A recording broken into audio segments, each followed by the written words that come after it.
আসসালামু আলাইকুম। চলে এলাম নতুন আরও একটি রেসিপি নিয়ে।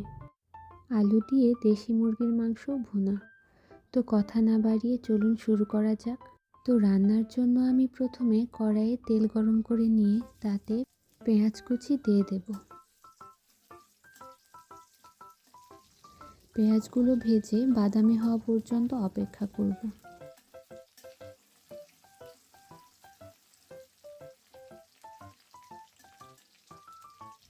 আমার পেঁয়াজগুলো বাদামি হয়ে গিয়েছে।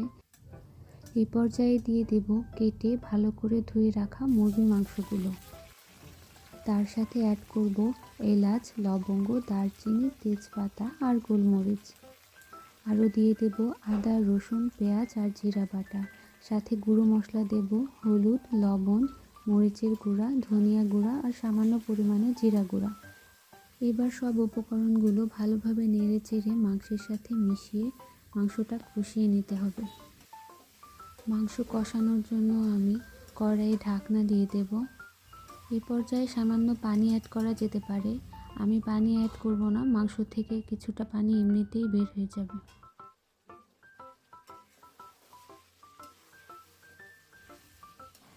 মাংসটা ভালোভাবে কষানো হয়ে গেলে এই পর্যায়ে দিয়ে দেব কেটে ধুয়ে রাখা আলু। আলুগুলো নেড়ে চেড়ে মাংসের সাথে ভালোভাবে মিশিয়ে নেব।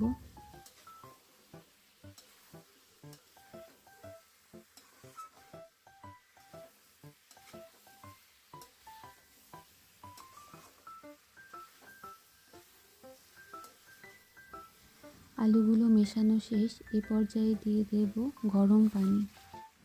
যে কোনো রান্নায় গরম পানি ব্যবহার করলে রান্নার স্বাদ কয়েক গুণ বেড়ে যায়। যেহেতু এটা দেশি মুরগির মাংস, তাই পানির পরিমাণটা একটু বেশি দিতে হবে, কারণ দেশি মুরগির মাংস সহজে সেদ্ধ হতে চায় না। এবার অপেক্ষার পালা। ঝোল কমে আসা পর্যন্ত অপেক্ষা করব। এই তো ঝোল কমে এসেছে। আপনারা আপনাদের পছন্দ অনুযায়ী ঝোল রাখতে পারেন। যে পর্যায়ে গিয়ে মাংসটা সেদ্ধ হয়ে যাবে এবং ঝোলের পরিমাণও ঠিকঠাক মতো হয়ে যাবে, সে পর্যায়ে দিয়ে দেব জিরা গুঁড়া। জিরার গুঁড়াটা ভালোভাবে নেড়ে চেড়ে মাংসের সাথে মিশিয়ে দেব।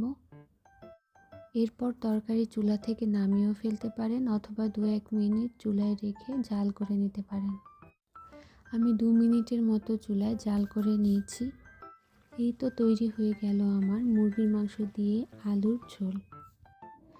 খুবই সহজ এই রেসিপিতে একবার রান্না করে দেখতে পারেন। এটা খেতে যেমন মজা, রান্না করতেও খুব ইজি। আজ এই পর্যন্তই। আল্লাহ হাফেজ।